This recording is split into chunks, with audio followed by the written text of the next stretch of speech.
मंडळी नमस्कार. मंडळी, राजकारणाने एक मोठा वेगळा मोड घेतलेला आहे. मागच्या वेळेला मी व्हिडिओ केला होता, त्याच्यामध्ये असं म्हटलं होतं की राष्ट्रवादी काँग्रेसच्या नेतृत्वासंदर्भामध्ये मोठं प्रश्नचिन्ह निर्माण झालेलं आहे. ते राष्ट्रवादी काँग्रेसच्या अजित पवार गटानं आत्ता सोडवलेलं आपल्याला पाहायला मिळतं आहे.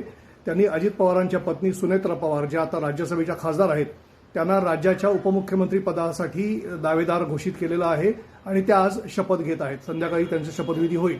त्यामुळे अजित पवार गटाच्या संदर्भातला नेतृत्वाचा प्रश्न आत्ताच्या घडीला सुटलेला आपल्याला पाहायला मिळतो आहे. मात्र त्याच वेळेला शरद पवारांनी पत्रकार परिषद घेऊन नाराजी व्यक्त केलेली आहे. राष्ट्रवादीचा अजित पवार गट जो आहे तो भाजपा चालवता आहे की काय, अशा पद्धतीची शंका त्यांनी व्यक्त केलेली आहे. राजकारणामध्ये कोणीच कोणाचा कायमचा शत्रू नसतो आणि कोणीच कोणाचा कायमचा मित्र नसतो, हे वारंवार सिद्ध झालेलं आहे. त्यानुसारच भाजपाने आपण सत्तेमध्ये असताना आपले जे भागीदार आहेत ते आपल्यापासून दूर जाऊ नयेत, त्यांना दुसरा कोणी साथीदार मिळू नये आणि आपले जे विरोधक आहेत ते अधिक प्रबळ होऊ नये, याच्यासाठी जी काळजी घ्यायला हवी ती घेतलेली आपल्याला पाहायला मिळते. अर्थात हे राजकीय शहाणपण म्हणायचं, राजकीय चाणाक्षपणा म्हणायचा की काय म्हणायचं, हे प्रत्येकाने आपापल्या पद्धतीने ठरवायचं आहे. मात्र राजकारणामध्ये भावनेला कुठल्याही पद्धतीचं स्थान नसतं, हेच गोष्ट सत्य आहे. आणि त्याप्रमाणे भाजपाने जे केलेलं आहे किंवा केल्याची जी आशंका व्यक्त केली जाते आहे ती योग्यच आहे असं म्हणायला काही हरकत नाही.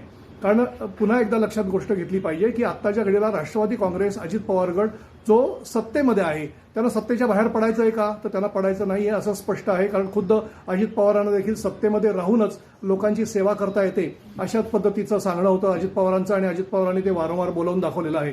त्यामुळे आता राष्ट्रवादी काँग्रेस जो सत्तेमध्ये आहे त्यांना सत्तेतून बाहेर पडायचं नाही. जे राष्ट्रवादी काँग्रेसचे मंत्री आहेत त्यांना मंत्रिपद घालवायचं नाहीये आणि त्यामुळे त्यांना त्यांचा नेता घोषित करणं भाग होतं. सुनेत्रा पवार हा सोपा पर्याय होता, त्यांनी तो निवडलेला आहे. अर्थात पतीचं दुःख, म्हणजे पतीच्या निधनाचं, अकाली जाण्याचं जे दुःख आहे हे त्यांनी बाजूला ठेवून हे जबाबदारी स्वीकारलेली आहे, ही फार मोठी गोष्ट आहे.